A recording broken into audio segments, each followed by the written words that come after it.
దాఖలు చేసి నామినేషన్ల పరిశీలన రేపు జరుగుతోంది. పరిశీలన ప్రక్రియ పూర్తయ్యాక నిబంధనలకు విరుద్ధంగా అసంపూర్తిగా ఉన్న నామినేషన్లను పరిశీలించి తిరస్కరిస్తారు.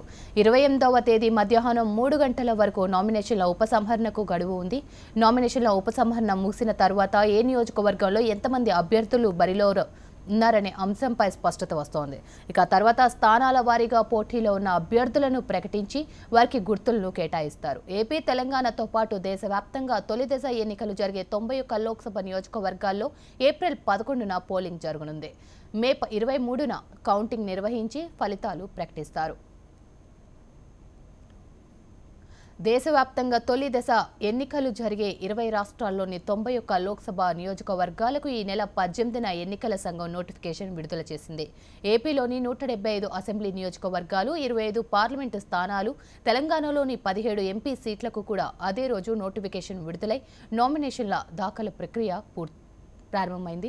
ఇక ఈ నెల 18న నామినేషన్ల దాఖలు ప్రక్రియ ప్రారంభం కాగా అప్పటికి ప్రధాన పార్టీల అభ్యర్థులను ప్రకటించకపోవడంతో మొదట్లో మందకొడిగా సాగింది. శుక్రవారం మంచి ముహూర్తాలు ఉండడంతో పెద్ద ఎత్తున నామినేషన్లు దాఖలయ్యాయి. మధ్యలో సెలవులు రావడంతో ఇవాళ చాలా మంది అభ్యర్థులు నామినేషన్లు వేశారు.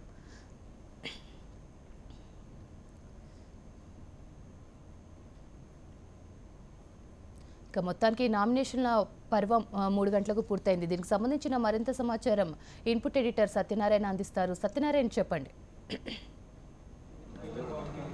తెలుగు రాష్ట్రాల్లో పార్లమెంట్కి సంబంధించిన మొదటి పార్లమెంట్ ఎన్నికల ప్రధాన ఘట్టం ముగిసింది. మొదటి నామినేషన్ల ప్రక్రియ ఈరోజు ముగిసింది. దాదాపు ఆ రెండు రాష్ట్రాలకు సంబంధించి ఇప్పటివరకు ప్రధాన పార్టీలతో పాటు స్వతంత్ర అభ్యర్థులు కూడా నామినేషన్లు పూర్తిగా దాఖలు చేశారు. చివరి రోజు కావడంతో అభ్యర్థులందరూ కూడా ఉరుకులు పరుగులు పెడుతూ చివరి నిమిషంలో కూడా నామినేషన్ దాఖలు. ప్రధానంగా తెలంగాణలో నిజామాబాద్ జిల్లాలో అత్యధికంగా నామినేషన్లు దాఖలయ్యాయి. అక్కడ నిరసన వ్యక్తం చేస్తున్న రైతులందరూ కూడా పార్లమెంట్ ఎన్నికలకు అభ్యర్థులుగా నామినేషన్లు దాఖలు చేశారు. ఎర్రజొన్న రైతులు, అదేవిధంగా పసుపు రైతులు, చెరుకు రైతులు కూడా దాదాపు 150 మంది ఈసారి నిజామాబాద్ పార్లమెంటు కోసం నామినేషన్ దాఖలు చేశారు. దాదాపు 90 మంది అభ్యర్థులు ఖరారైతే అక్కడ బ్యాలెట్ ఎన్నిక వచ్చే అవకాశం ఉంది. ఇప్పటివరకు ఈవీఎంలు మాత్రమే ప్రస్తుతానికి రాష్ట్రంలో కొనసాగుతున్నాయి. అయితే ఒకవేళ 90 మంది అభ్యర్థుల కంటే ఎక్కువ మంది ఉంటే మాత్రం అక్కడ బ్యాలెట్ పత్రం వచ్చే అవకాశం ఉంది.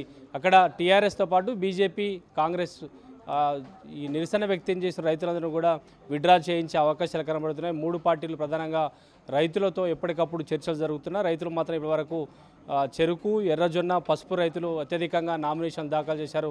వారితో పాటు బీజేపీ నుంచి అరవింద్, అదేవిధంగా టీఆర్ఎస్ నుంచి కవిత, అదేవిధంగా కాంగ్రెస్ నుంచి మదియాష్ గౌడ్ కూడా నిజామాబాద్లో నామినేషన్ దాఖలు చేశారు. అక్కడ ఎవరి భౌతవ్యం దెబ్బతీస్తుందనే ఆందోళనలో ప్రధాన అభ్యర్థులు, ప్రధాన పార్టీలకు సంబంధించిన అభ్యర్థులు ఆందోళన వ్యక్తం చేసిన పరిస్థితి కనబడుతుంది. ఇక అన్ని జిల్లాల్లో దాదాపుగా అన్ని నియోజకవర్గాలకు ప్రధాన పార్టీలతో పాటు స్వతంత్ర అభ్యర్థులు కూడా నామినేషన్ దాఖలు చేశారు. ఈ పార్లమెంట్ ఎన్నికల్లో మొదటి నామినేషన్ల ఘట్టం కూడంతో ఇక ప్రచారంపై ప్రధాన పార్టీలు దృష్టి పెట్టబోతున్నాయి. ఇప్పటికే దాదాపుగా సుడిగాలి పర్యటన చేస్తున్న అన్ని పార్టీలు ఇక కేవలం ప్రచారం పైన దృష్టి పెట్టే అవకాశం కనబడుతుంది.